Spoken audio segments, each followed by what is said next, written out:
There are several bundling techniques which can reduce the download payload, which in turn will increase the performance of an application. The one I like to use has a completely different concept that is closer to how a desktop application works.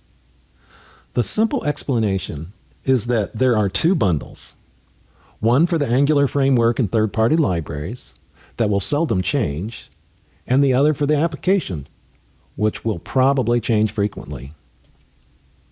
This approach gives favor to the user that is returning to the application and does not favor the first-time user. The concept is that the application, which is always changing, is in a smaller bundle and will take a fraction of the amount of time to download than it would take to download one big bundle. Here's how this type of bundling works. You supply the entry points for two files.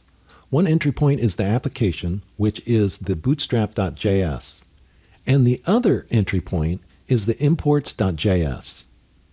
The imports.js file contains the required modules and libraries. So what is actually happening here? Well, the bundler will create two different bundles.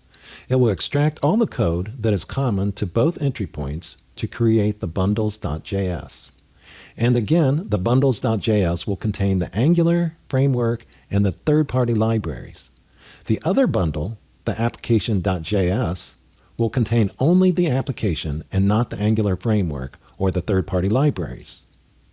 The imports.js is only used during the bundling process.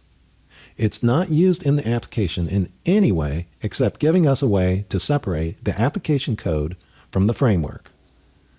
By utilizing this approach to bundling, the Angular.NET Starter application bundle went from 2 megabytes to 60K bytes. Sure, this seems a little bit over the top, but that's what it takes to create a very performant web application that favors the returning user. Now when the application changes and the user returns to the application will receive the smallest payload possible, a huge performance gain.